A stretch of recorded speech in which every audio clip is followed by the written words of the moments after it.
Our gracious Majesty the Queen has possibly not had the very best start to her Platinum Jubilee year, and here is the reason why. Hi, good morning, Neil Sean here in the heart of London. Nice to see you today. This particular story for me is rather sad, but of course it's important to tell it so that we know exactly what's going on with our gracious Majesty the Queen. As anybody who knows, who watches this channel, I'm a huge supporter of this lady. What she's given us over 70 years is unparalleled in service. And let's not forget, she never complains, never explains, and more importantly, just gets on with the job.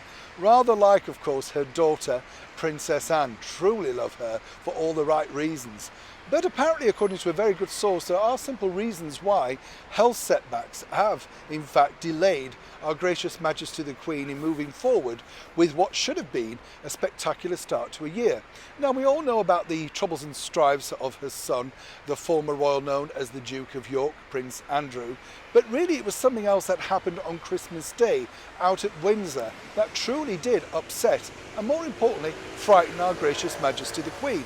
Cast your mind back when we heard reports about an intruder into Windsor Castle who got quite far, in fact. Now, a lot of people say, well, you know, why should we be concerned? She has security, all that sort of stuff. Let me tell you, where this particular gentleman got to was rather worrying. And when you think about this, here we have a lady at 95 years old, oh yes, in a castle in the heart of England, I get it, but nonetheless you cannot take away from the fact that this must have been terrifying news to be relayed to her. Now, more importantly, you will notice also that that particular story has been squashed. Nobody seemingly knows too much about this particular gentleman. So what is now the latest on that? So the gentleman in question, Jaswant Singh, is now, of course, basically claiming he had something of a meltdown, didn't truly know what he was doing, and naturally looking at the mental health situation.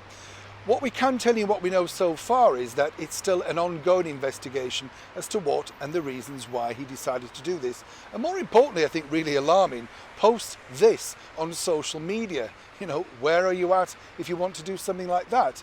But back to the person that truly matters. According to a very good source inside Windsor Castle, that truly did rock the nerves of our loving monarch, you know, as you can imagine. Now, of course, the setback with COVID, one can imagine just how difficult, trying, and more importantly, frustrating it has been for the Queen. But moving forward, that close source tells me that she definitely wants to get back to it. Now, as we've seen, because of the Ukraine-Russian problem, obviously the meetings and deals that she was going to be looking at this week in person at Windsor Castle have naturally been delayed. But for Her Majesty the Queen, you cannot really underestimate enough just how difficult that intruder on Christmas Day at Windsor Castle will have affected her confidence and now moving forward, more importantly, her health. As I often say here on the show, let's all wish our glorious monarch the very best in recovery. Neil Sean in the very heart of London.